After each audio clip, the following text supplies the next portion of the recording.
इस वक्त अभी हमारे साथ सोनम वांगचुक सर जुड़े हैं। सर क्या कहेंगे कल जो 3 तारीख को जो टॉक हुआ एमएचए के साथ उसको लेकर सर?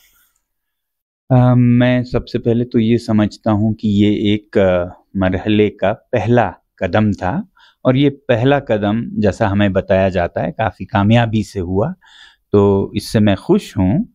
हालांकि ये पहला कदम है और बड़े जो कदम हैं वो आगे आने वाले हैं, तो इसके लिए मैं सबसे पहले तो केंद्र सरकार का मुबारक देना चाहूँगा कि देश का एक उलझन सुलझना शुरू हुआ है। फिर उसके बाद हमारे जो लीडरशिप हैं एपेक्स बॉडी के और केडीए के और जो यूथ का ये मसला था वो सुलझ गया है, तो मैं उन्हें मुबारकबाद देना चाहूँगा क्योंकि उन्होंने पिछले 5-6 सालों से बहुत बड़ी कुर्बानी दी है। लद्दाख के बाकी बड़े मसलों के हल के लिए उन्होंने अपने मफाद को पीछे रखा है, तो उनका मैं बहुत शुक्रगुजार हूँ और मुबारकबाद भी देना चाहूँगा कि अब उनका ये सुलझता हुआ नज़र आ रहा है।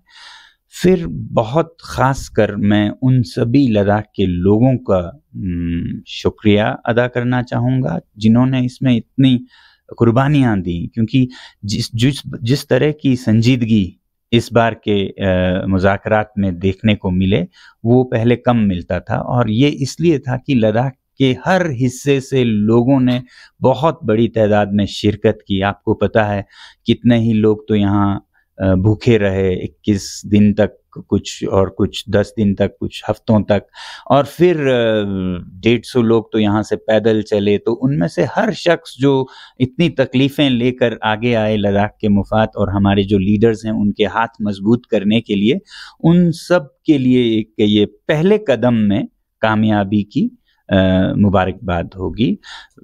तो इसमें बहुत से लोगों का बहुत सी कुर्बानियाँ गई हैं और ये देखने को मिला है कि चाहे लेह से हों, कारगिल से हों, सब लोगों ने अपनी तकलीफ़ें उठाई, दिल्ली तक गए और गुहार लगाया।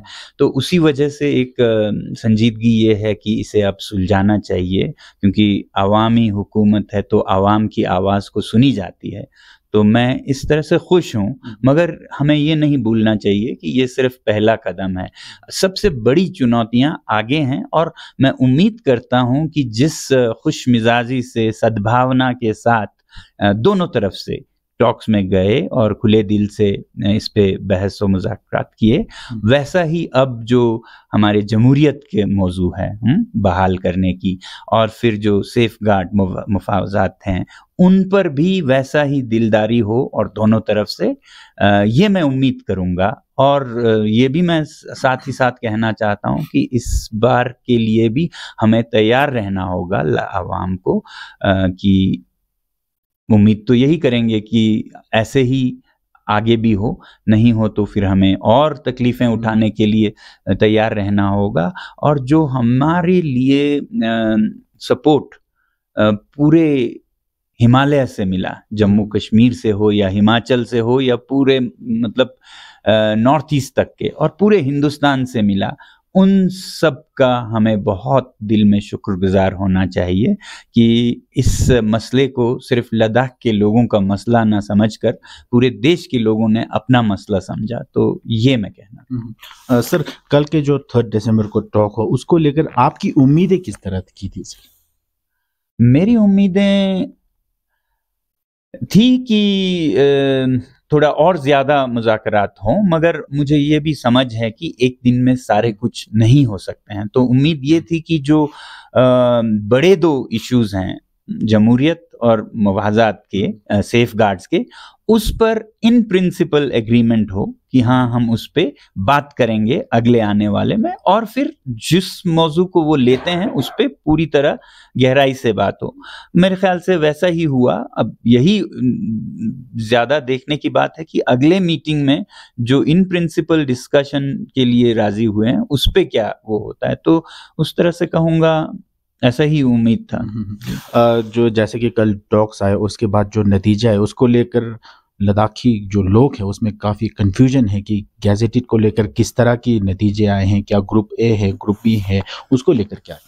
उसकी तफसील तो मुझे उतना इल्म नहीं है। मैं यही समझता हूँ कि जिस दिलदारी से बातचीत हुई हो तो उसमें शायद इस तरह के पेचीदगियां शायद नहीं रखें, क्योंकि कई चीज़ें तब साफ होंगी जब लद्दाख के साथ क्या होता है वो साफ हो कि लद्दाख एक फुल स्टेट बनता है या यूटी विद लेजिस्लेचर बनता है या इसी तरह रखा जाता है। इसी तरह रखा जाता है तो फिर ये पीएससी हो या यूपीएससी हो, ये सब बेमाने हो जाते हैं। फिर दोबारा से यहाँ पर लोगों की जद्दोजहद शुरू हो जाएगी।